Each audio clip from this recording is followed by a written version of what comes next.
আসসালামু আলাইকুম ওয়া রাহমাতুল্লাহ। আলহামদুলিল্লাহি রাব্বিল আলামিন, আসসালাতু ওয়াসসালামু আলা রাসূলিহিল কারীম ওয়া আলা আলিহি ওয়া সাহবিহি ওয়া আহলি বাইতি আজমাইন।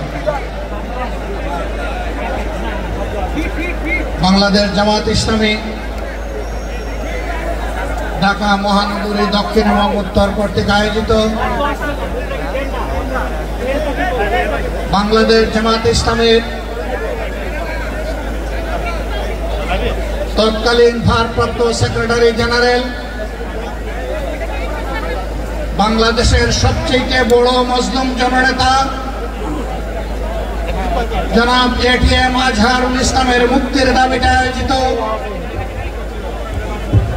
এই জনসমুদ্রের সম্মানিত সভাপতি, মঞ্চে বসা নেতৃবৃন্দ, আমার সামনে উপস্থিত ঢাকাবাসী, নেট দুনিয়ার সুবাদে সংযুক্ত প্রিয় দেশবাসী,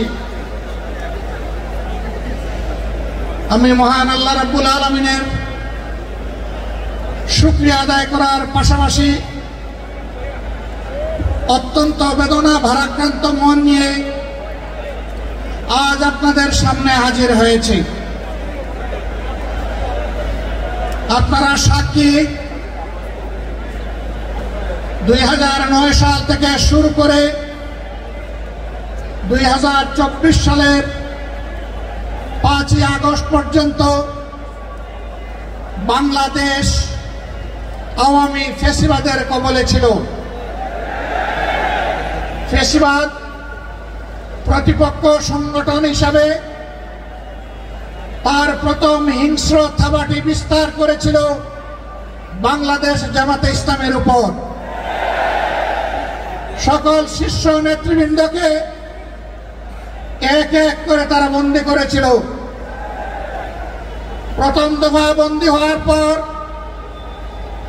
প্রিয় সংগঠন এটিএম আজহারুল ইসলামের উপর সেই সময়ের গুরু দায়িত্ব তুলে দিয়েছিল। ভারপ্রাপ্ত সেক্রেটারি জেনারেল হিসাবে সংগঠনকে তিনি নেতৃত্ব দিচ্ছিলেন। পথের কাঁটা সরানোর জন্য বাকিদের ধারাবাহিকতায় ষড়যন্ত্র অব্যাহত রেখে তাকেও গ্রেফতার করা হলো। এক এক করে 13টি বৎসর অতিবাহিত হয়েছে। কারাগারের অন্ধকার প্রকোষ্ঠে তিনি আছেন। এখনো তিনি মুক্ত হননি। বাংলাদেশ ফ্যাসিবাদ থেকে মুক্ত হলো। আমাদের প্রশ্ন, ফ্যাসিবাদের সবচেয়ে কঠিন সাক্ষী আজহারুল ইসলাম সাহেব মুক্ত হলেন না কেন?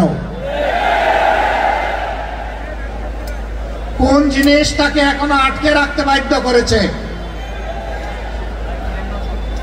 কেন এই বৈষম্য? আমরা তো নিজের থেকেই অন্যান্য নেতৃবৃন্দের মুক্তির দাবি জানিয়েছিলাম। এই উদারতা আমরা দেখিয়েছিলাম, উদারতা আমরা দেখিয়েও যাব।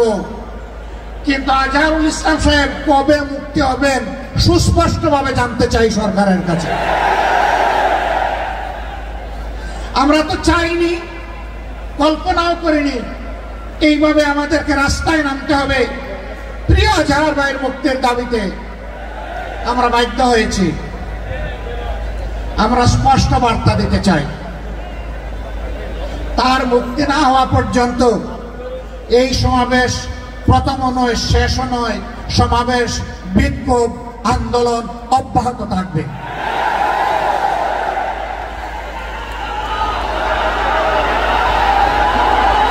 আমরা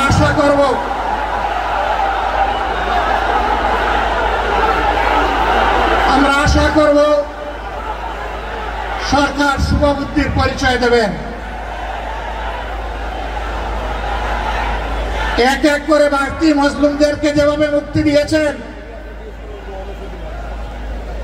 সর্বশেষ মজলুমটাকেও দেশবাসীর বুকে মুক্তি দিয়ে ফিরিয়ে দিন। তার জীবনের যে 13টি বছর হারিয়ে গেল, এগুলা কেউ ফিরিয়ে দিতে পারবেন না। আর 13টি মিনিট তিনি জেলের ভিতরে থাকুন, আমরা তা চাই না। আমরা ভদ্র, কিন্তু আমরা বোকা নই। আমাদের ভদ্রতার এই উপহারকে কেউ যেন দুর্বলতা মনে না করেন।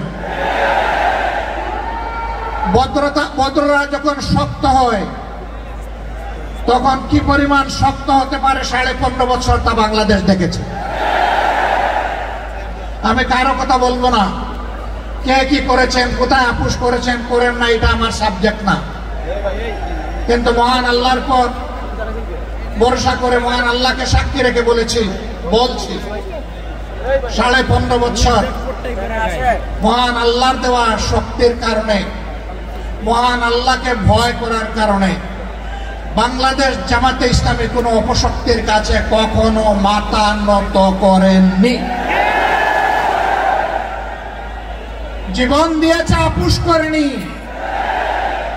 বহু আপোষের প্রস্তাব আমাদের কাছে এসেছিল। ফাঁসির কাস্টে নেতৃবৃন্দকে পাঠিয়ে দেওয়ার আগে জনে জনে দফায় দফায় প্রস্তাব এসেছিল। বাংলাদেশের জনগণ জানে, জীবিত অবস্থায় আল্লাহর সেই নেক বান্দারা, বাংলাদেশের বীর সন্তানেরা, তারা ওই সমস্ত প্রস্তাবগুলোকে পায়ের তলে ফেলে দিয়েছিলেন। আমরা তাদের উত্তরসূরি। সুতরাং মেহেরবানি করে আমাদের আর ধৈর্যের পরীক্ষা দিবেন না, তাকে মুক্তি দিন। কেন আমাদের নিবন্ধন আটকে রেখেছেন? নিবন্ধন তো জালিম সরকার কেড়ে নিয়েছিল। সেই জুলুম আপনারাও কি আমাদের উপরে করবেন? এই জন্য কি হাজার জনতা জীবন দিয়েছে, হাজার হাজার মানুষ পঙ্গুত্ব বরণ করেছে, আবারও সেই বৈষম্য দেখার জন্য? আমরা বাংলাদেশের মাটিতে আর কোন বৈষম্যকে বরদাস্ত করব না। সকল বৈষম্যের কবর রচনা না হওয়া পর্যন্ত আমাদের আন্দোলন অব্যাহত থাকবে ইনশাআল্লাহ। আমি প্রিয় সহকর্মীদের কাছে জানতে চাই, 15.5 বছর জীবন দিতে যেমন ভয় করেন নাই, গুলির সামনে বুক পেতে দিতে ভয় করেন নাই, সর্বশেষ জুলাই আন্দোলনে শরিক হয়ে যেমন করে দেশপ্রেমের দায়িত্ব এবং দেশপ্রেমের প্রমাণ পেশ করেছেন, একটি মানবিক বাংলাদেশ, বৈষম্যহীন বাংলাদেশ গড়ে তোলা পর্যন্ত আপনারা কি একই লড়াই করার জন্য প্রস্তুত আছেন?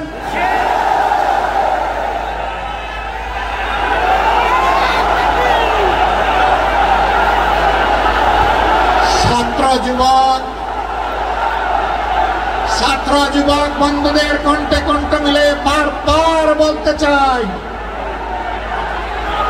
আবু সাইদ মুক্ত, আবু সাইদ মুক্ত, শেষ হয়নি যুদ্ধ,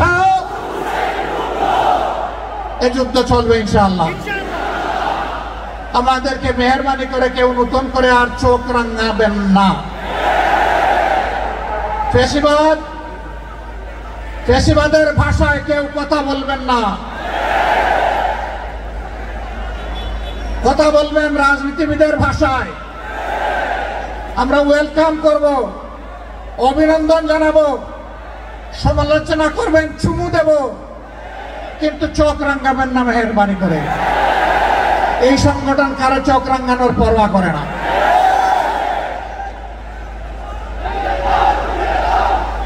আমার সম্মানিত ভাইরা, দেশের বিরুদ্ধে, জাতির বিরুদ্ধে অতীতেও ষড়যন্ত্র ছিল,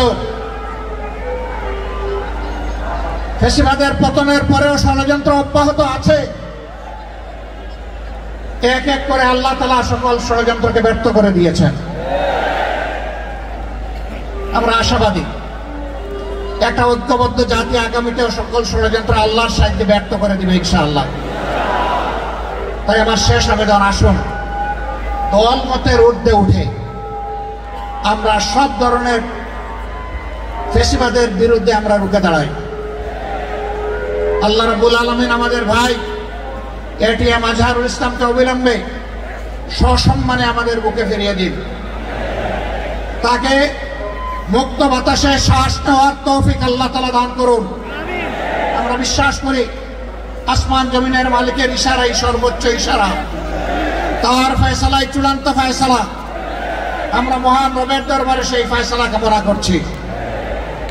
আপনাদের সকলকে আজকের এই আয়োজন সফল করার জন্য প্রিয় সংগঠনের পক্ষ থেকে আন্তরিক কৃতজ্ঞতা এবং মোবারকবাদ জানিয়ে আগত দিনের লড়াই সংগ্রামের রাজপথে আবারও সংগ্রামী ভূমিকা রাখার উদাত্ত আহ্বান জানিয়ে আমার বক্তব্য এখানেই শেষ করছি। আল্লাহ হাফেজ। বাংলাদেশ জিন্দাবাদ, বাংলাদেশ জামাত ইসলামী জিন্দাবাদ।